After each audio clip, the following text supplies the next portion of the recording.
Pausa.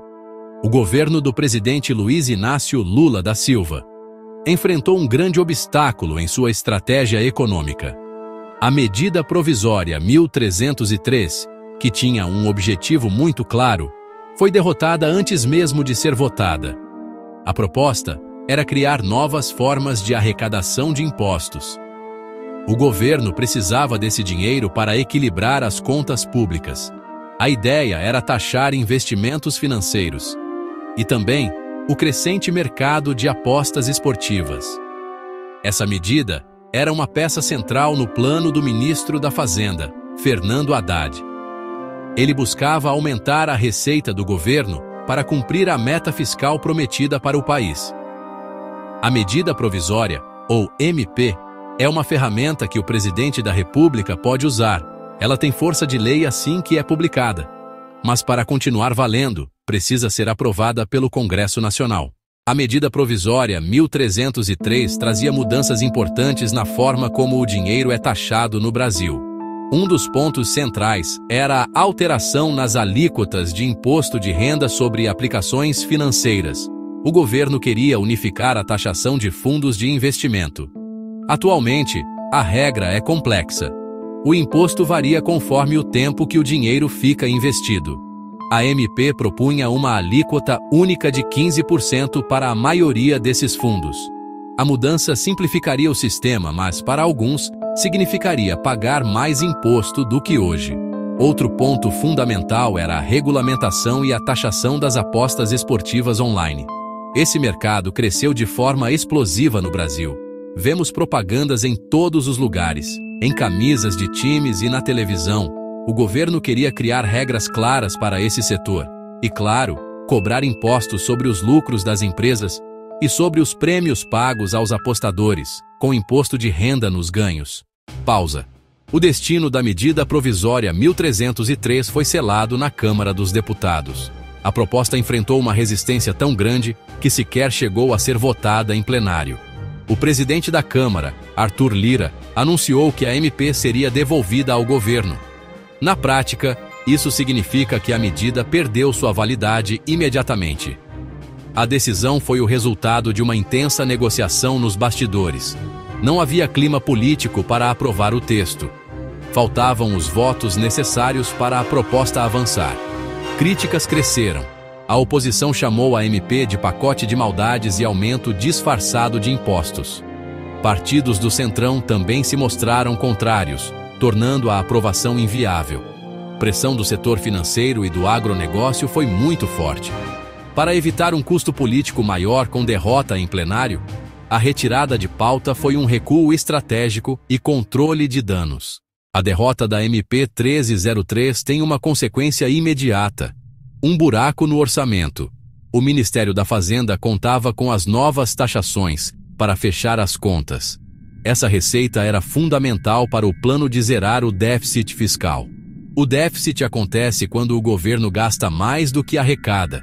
Sem os bilhões esperados, equilibrar as contas fica mais difícil.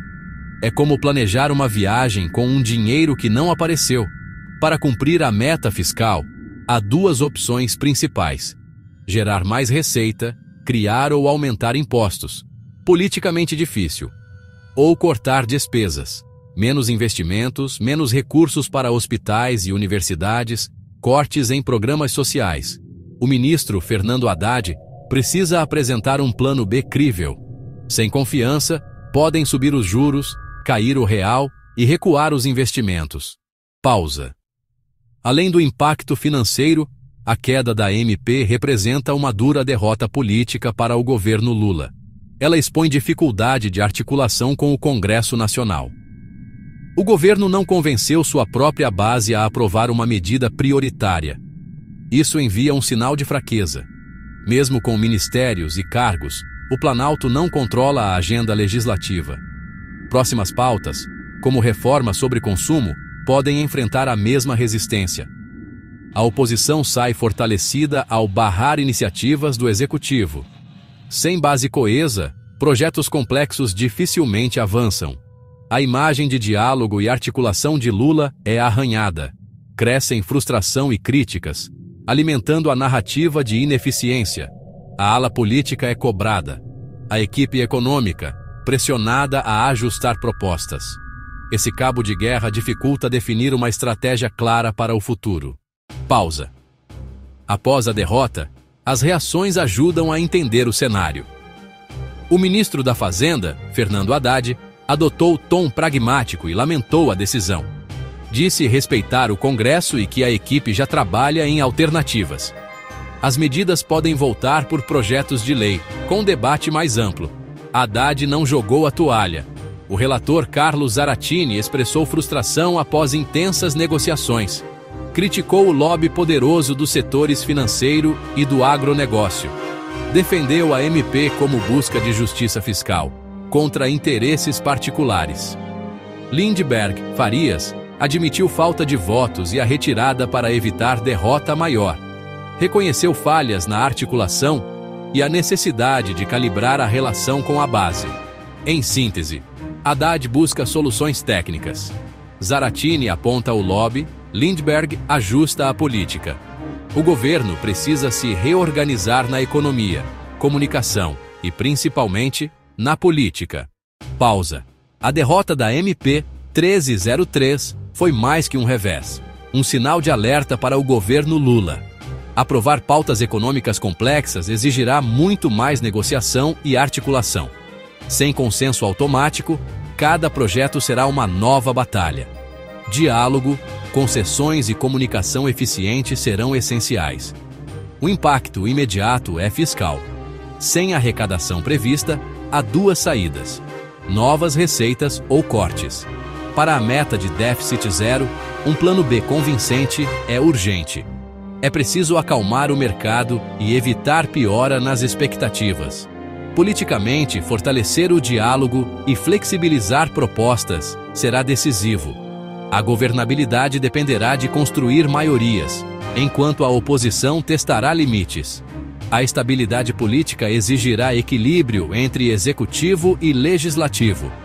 Em resumo, a queda da MP expôs fragilidades, criou um problema fiscal e acendeu um alerta político.